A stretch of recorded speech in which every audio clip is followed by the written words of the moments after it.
Israel puede cerrar el mayor acuerdo de defensa de su historia con Alemania tras obtener la aprobación de Estados Unidos, valorado ya en $3.500 millones. Con esto comenzamos nuestro informativo. Los saluda Silvia Cabrera desde Berlín. Bienvenidos. Vamos con titulares. El gobierno de Estados Unidos ha autorizado que Israel venda a Alemania el sistema de defensa antimisiles Arrow 3. Berlín prevé que forme parte de un sistema europeo de defensa.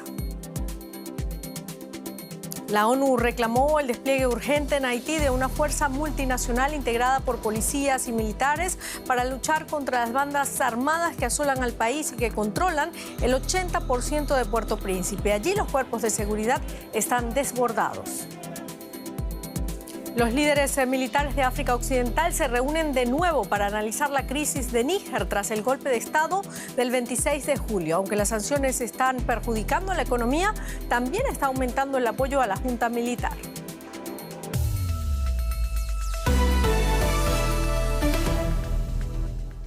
Se trata del acuerdo de seguridad más grande de la historia. En el segundo año de la guerra de Ucrania, Estados Unidos ha dado luz verde para la venta del sistema de defensa antimisiles conjunto israelí-estadounidense Arrow 3 a Alemania. La aprobación de Washington era el último gran escollo para el acuerdo de $3.500 millones. Arrow 3 es un sistema innovador, el más avanzado de su tipo en el mundo, así como un multiplicador de fuerza en la defensa aérea de Israel, pronto también en Europa. Alemania refuerza sus defensas. Con la compra del sistema antimisiles Arrow 3, el país contará con un sistema de armamento desarrollado por Israel y Estados Unidos. La aprobación de Washington despeja el camino para el acuerdo armamentístico que se lleva tramitando desde el inicio de la guerra en Ucrania. Hasta ahora, el ejército alemán solo disponía del sistema Patriot, capaz de interceptar misiles de crucero y de corto alcance. El Arrow 3 complementará ahora este sistema de defensa antiaéreo, ya que puede derribar misiles de medio alcance e intercontinentales. El sistema Arrow 3 es el más avanzado del mundo en su categoría. Este sistema es un proyecto conjunto de Israel y Estados Unidos, y con nuestra ayuda servirá de defensa a Alemania. El Arrow 3 es el primer sistema balístico capaz de alcanzar objetivos hasta una altitud máxima de 100 kilómetros, es decir, hasta la estratosfera. También dispone de un radar de gran potencia con un alcance de hasta 2.400 kilómetros. En total se instalarán 3 estaciones de radar en Alemania, que también podrán vigilar el espacio aéreo de los países bálticos, Polonia e incluso Rumania. Así, los países implicados solo tendrían que adquirir las unidades de defensa antimisiles, ya que los datos de radar procederían de Alemania. De este modo, Berlín haría una importante contribución a la seguridad aérea europea. El sistema Arrow 3 costará a Alemania 4.000 millones de euros, que saldrán de un fondo especial de su ejército con un valor total de 100.000 millones de euros. Se espera que sea entregado en 2025. Y previamente le consultaba a Carol Guerrero, nuestra analista política acá en Berlín, sobre cuáles serán los tiempos de la firma de este tratado y la puesta en funcionamiento del sistema de defensa. Eso fue lo que me dijo. Silvia, un gusto saludarte. Pues en teoría falta poco. De hecho, esta luz verde por parte de Estados Unidos era considerado el mayor obstáculo en la negociación. Ya se tiene, de manera que ahora lo que viene es la firma por parte de los ministerios de defensa, tanto de Israel como de Alemania, así como del Instituto Aeroespacial de Israel, algo que debe producirse en los próximos días, máximo semanas, en un acto que puede tener lugar aquí en Alemania. Además, también se espera que Berlín dé un adelanto de 600 millones de euros y paso seguido deberá darse la aprobación de este acuerdo por parte de los dos parlamentos, algo que se espera que ocurra sin contratiempos, y ya para noviembre, Silvia, se espera la firma de este acuerdo. Bueno, y Ucrania continúa este jueves su avance en las regiones de Zaporilla y Donetsk. De acuerdo con los militares ucranianos, sus fuerzas consolidan las conquistas en el área de Urozhaine, en Zaporilla, y se han atrincherado en el sur de la localidad, considerada clave para el futuro avance hacia la costa del mar de Azov. Un avance que forma parte de la contraofensiva para recuperar el territorio ocupado por Rusia. Kiev ha avanzado lentamente desde que comenzó su campaña militar hace 2 meses. están cargando un proyectil en un obús estadounidense. Estamos en primera línea del frente de la contraofensiva ucraniana. Desde junio, el ejército trata de avanzar a lo largo de más de 1.200 kilómetros. Pese al suministro de armas occidentales, los avances son modestos. Su despliegue aéreo es limitado y las fuerzas están al límite. Pero incluso los pequeños avances podrían tener una importancia táctica. Esta semana Ucrania declaró que sus tropas habían retomado la pequeña aldea de Urozhain, ubicada a menos de 150 kilómetros de los puertos de Mariupol y Berdyansk, ocupados por Rusia. Si Ucrania recuperara esas dos ciudades, rompería el puente terrestre que une Crimea con Rusia, a través de la Ucrania ocupada. Pero atravesar las fortificadas líneas rusas no es fácil. Hay que cruzar campos abiertos, sembrados de minas, con el riesgo de ser atacados desde el aire y por tropas rusas protegidas por los árboles. Más adelante espera un laberinto de trincheras y defensas antitanque de metal y hormigón, conocidas como dientes de dragón. Además, cualquier pequeño avance de uno u otro bando debilita las capacidades del enemigo. Rusia ha intensificado sus operaciones en el noreste, obligando al mando ucraniano a destinar tropas de refuerzo procedentes del frente sureste, justo donde Ucrania está logrando ahora avances, obligando al ejército ruso a replegarse. Pero los combates no continuarán en su forma actual durante mucho tiempo. Se acerca el otoño y con él el barro. Entonces, los tanques permanecerán inactivos hasta la primavera. Y analizamos ahora el tema con la investigadora experta en defensa del King's College de Londres, exactamente del Departamento de Estudios de Guerra, Marina Mirón. Gracias por estar acá con nosotros. Bueno, por lo que vimos hasta ahora, no hubo avances ucranianos espectaculares como los del año pasado en Kharkov o Gerson. ¿Era previsible o también expertos como usted esperaban mayor velocidad? Buenas tardes. Pues tenemos que tener en cuenta que las operaciones que se llevaron a cabo el año pasado no se pueden comparar con la contraofensiva de ahora. Por un lado, los rusos también han aprendido de sus errores y han ajustado tanto su táctica como su estrategia militar. Y lo hemos visto, por ejemplo, en que el general Surovikin en su tiempo ha retirado las tropas de Gerson por miedo de perder más tropas y para poder concentrar las tropas mejor para defender las posiciones rusas. Entonces, ¿qué es lo que tenemos? Rusia, al aprender que necesitan tomar decisiones más defensivas, han construido un sistema de defensa donde tienen lugares estratégicos. Hablamos de Zaporizhia. Entonces, a pesar del armamento y a pesar del entrenamiento con las fuerzas de la OTAN, las fuerzas militares ucranianas tienen que enfrentarse a un montón de obstáculos, por ejemplo, los campos con minas, porque los rusos están utilizando su aviación militar, su artillería, lo que hace la tarea aún más difícil. Dicho lo cual, no era de esperar que será una contraofensiva rápida con éxitos que hemos visto el año pasado. Tenemos que tener más paciencia y tenemos que volver a considerar nuestras expectativas en cuanto al éxito de las fuerzas ucranianas y cómo será este éxito. Es decir, que ese avance lento de las fuerzas ucranianas tiene más que ver con lo que se han encontrado en el terreno que con el armamento enviado por Estados Unidos y los aliados de la OTAN. Bueno, por un lado, el armamento que se ha enviado, como hemos visto en el principio de la contraofensiva, no se ha utilizado tal como se debía utilizar. Entonces, los ucranianos han perdido algunos tanques y desde este momento han aprendido que es mejor cambiar la táctica y utilizar grupos pequeños a pie para poder evitar más pérdidas del equipamiento. Por otro lado, otro equipamiento, como por ejemplo los misiles de Storm Shadow, sí se han utilizado con mucho éxito, como hemos visto en las semanas pasadas. Entonces no se puede decir exactamente qué es la culpa del armamento que han recibido, porque hay distintos tipos de armamento. Algunos tipos funcionan mejor, algunos peor en las circunstancias en las que se encuentran. Y por otro lado también la preparación del ejército ruso en cuanto a la defensiva, porque ellos sabían que habrá una contraofensiva. Ellos han visto qué tipo de armamento han recibido los ucranianos y entonces se iban preparando para eso. Claro, tengo poco tiempo. Me gustaría preguntarle, sin embargo, ¿qué objetivo realista le parece que puede alcanzar Ucrania en esta campaña hasta que llegue el invierno? Brevemente, por favor. Es bastante difícil porque cuando se empiezan las lluvias, entonces los ucranianos no tendrán la misma movilidad. Yo espero que la operación será aún más lenta hasta el invierno y ahora queda muy poco tiempo para alcanzar objetivos significantes.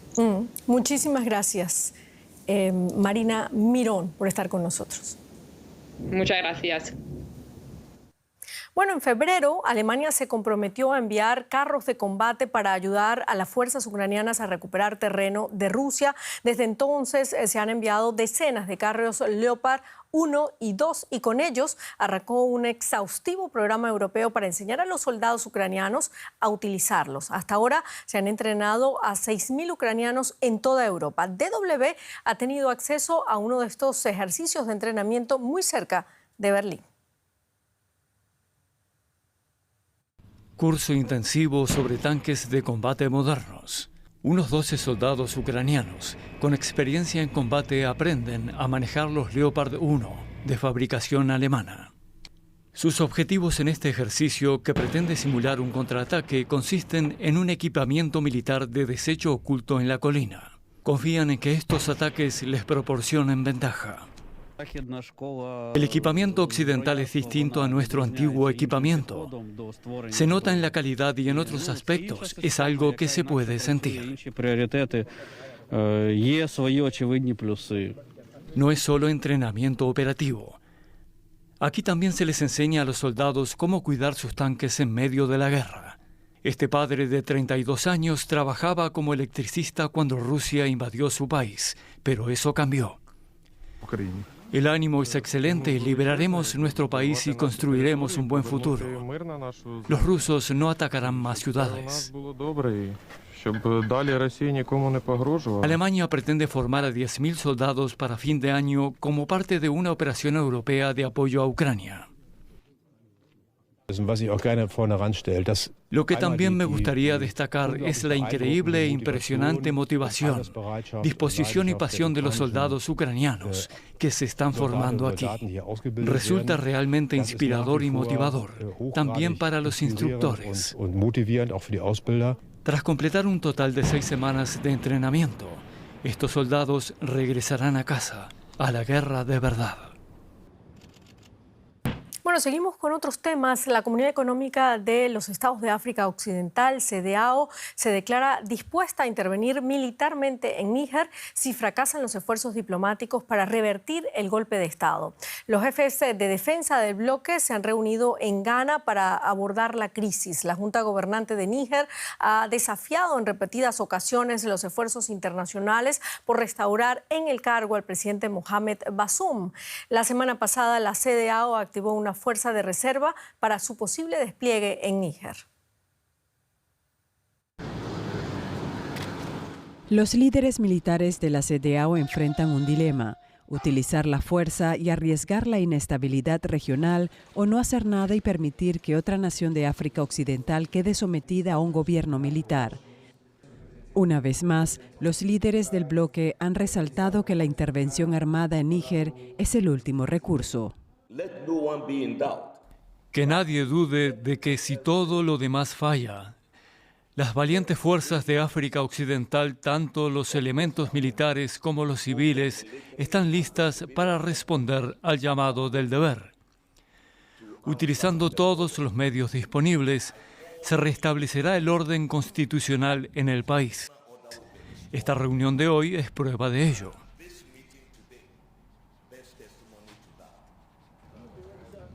Sin embargo, sigue sin estar claro cuándo y cómo podrían intervenir estas tropas.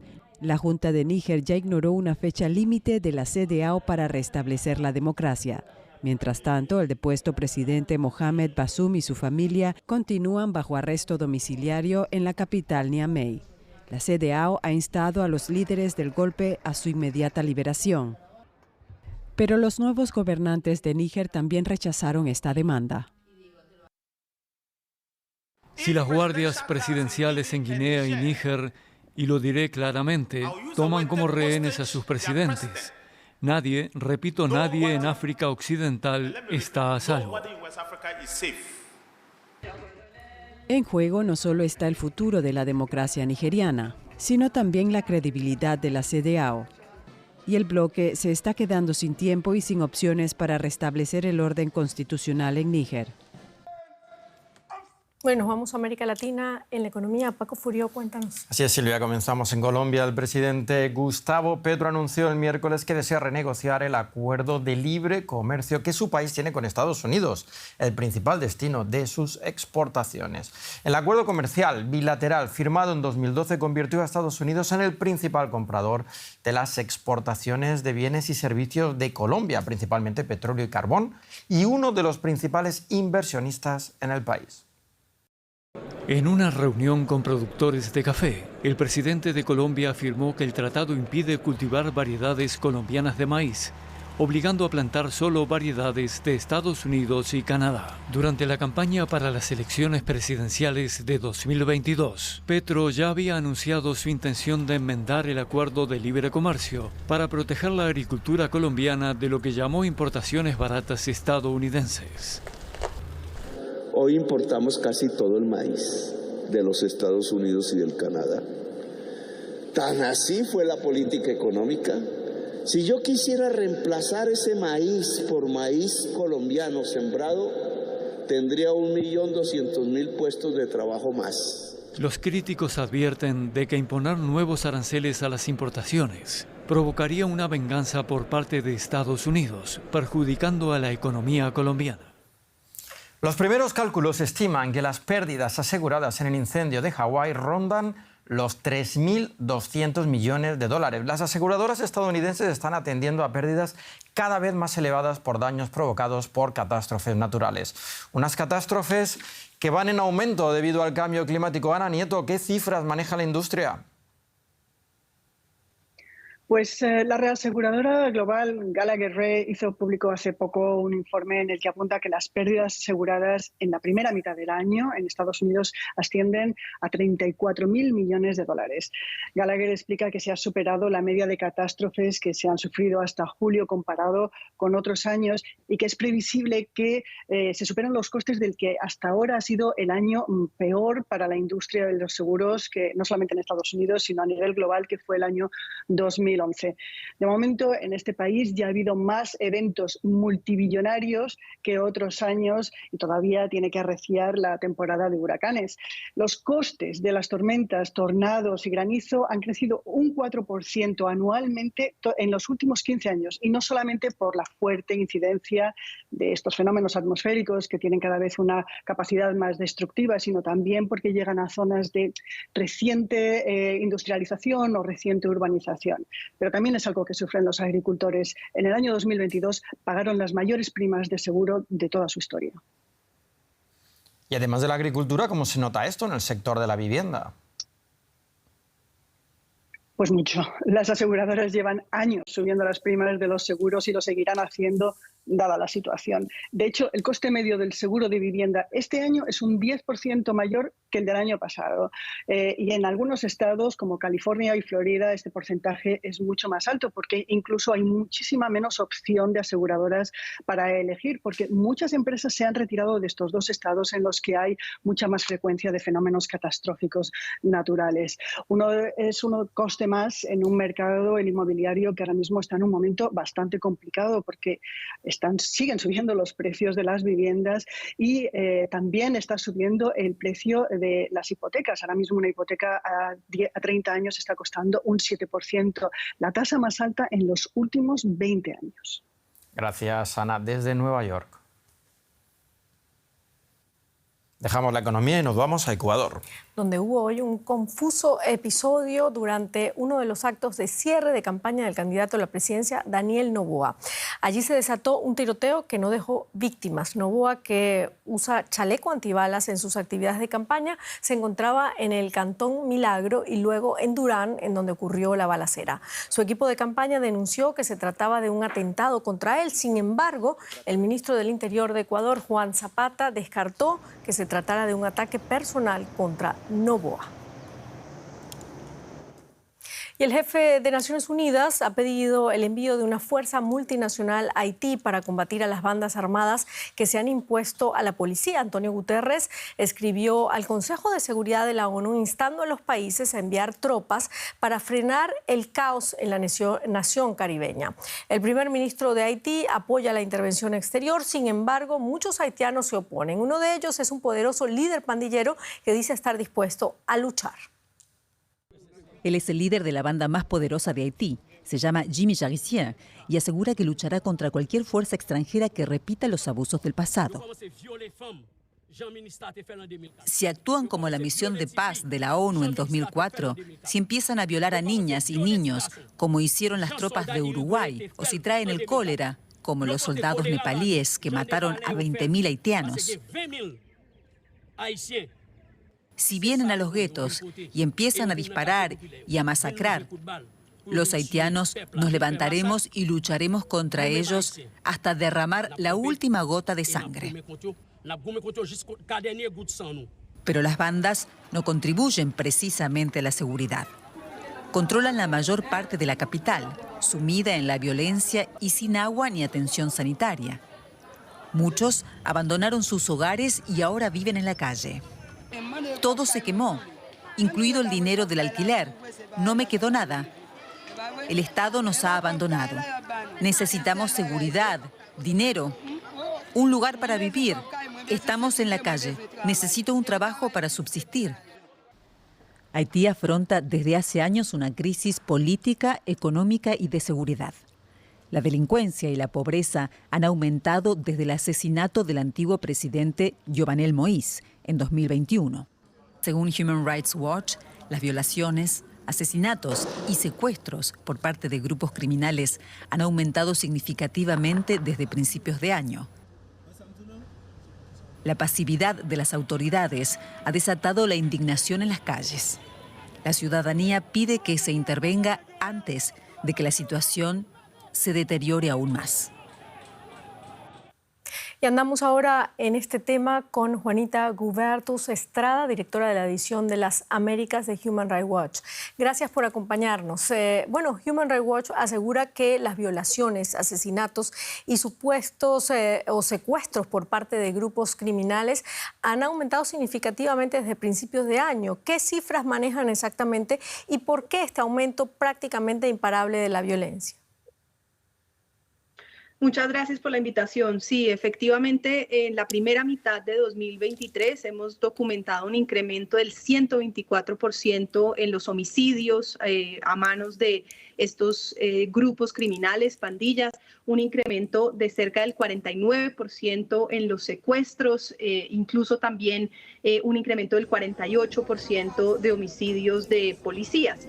Estamos hablando de más o menos 300 grupos criminales que operan en el país, 150 de los cuales están en el área metropolitana de Puerto Príncipe, con 90% del área metropolitana en la práctica controlada por estas pandillas. ¿Por qué? Porque hay incapacidad del Estado para hacer frente y poder cumplir con su deber de protección, pero además porque recientemente, desde abril, ha surgido un nuevo grupo, digamos, de justicia privada, conocido como Bacale, que en principio sería responsable de al menos 219 homicidios de presuntos miembros de pandillas. Es sin duda una situación de descontrol absoluto y de falta de capacidad del Estado haitiano para proteger a su población. Bueno, con 300 grupos criminales operando en el país, no extraña que la gente huya despavorida. Al menos 3.120 personas han huido de Puerto Príncipe, la capital, en los últimos días, según unas estimaciones del Departamento de Protección Civil de Haití y según las autoridades que dicen que es probable que sigan más. ¿Hacia dónde van? ¿Y qué tan grave es esa violencia entre bandas en la capital, justo en la capital haitiana? Bueno, hay dos tipos de fenómenos de desplazamiento que hemos documentado. Desde 2022, al menos 195,000 personas se habrían desplazado internamente dentro del país. 47,400 estarían desplazados en el área metropolitana de Puerto Príncipe y más de 6,700 al norte, en el área más rural de Artibonite. Así que vemos un nuevo recambio en la manera en la cual se está desplazando el pueblo haitiano. Eso se suma a un fenómeno ya más largo de migración internacional, más de decenas de miles de personas que han salido del país. Los datos que tenemos son de retornados. En el primer semestre de 2023, más de 73,000 personas fueron retornadas ilegalmente a Haití, desconociendo que no hay condiciones en el país para recibirlos. El 93% de ellos provenientes de República Dominicana, el resto de Bahamas, Cuba, Turks and Caicos y los Estados Unidos. Por supuesto, la OIM ha documentado abusos en la manera en la cual han sido retornados. Y en efecto, esa violencia en la capital es gran parte de lo que explica esto. Nosotros hemos documentado violencia a través de entrevistas con más de 120 personas en Puerto Príncipe, en distintos barrios, en el área de Brooklyn. Lo que encontramos desde abril es una cantidad de, conflictos directos entre GPEP y G9 por el control territorial. En el mes de abril, más de 100 personas fueron asesinadas allí en Brooklyn y más de 100 mujeres fueron violadas, y así en distintos lugares de la ciudad.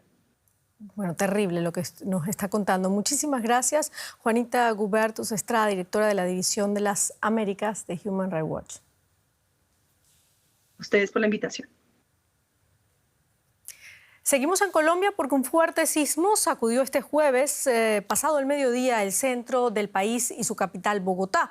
El temblor de magnitud 6,1 tuvo su epicentro en el municipio de El Calvario, en el departamento del Meta. En la capital se dispararon las alarmas antisísmicas y se evacuaron casas y edificios. Las personas salieron a las calles en pánico. Algunos hospitales también evacuaron a su personal médico y a pacientes. A los pocos minutos, el Servicio Geológico Colombiano registró otras dos réplicas de magnitud 5,9 y 4,8 respectivamente, ambas también en el departamento del Meta. El Congreso sufrió daños en su estructura también. Y con esto terminamos nuestro informativo. Muchísimas gracias por habernos acompañado. Hasta luego.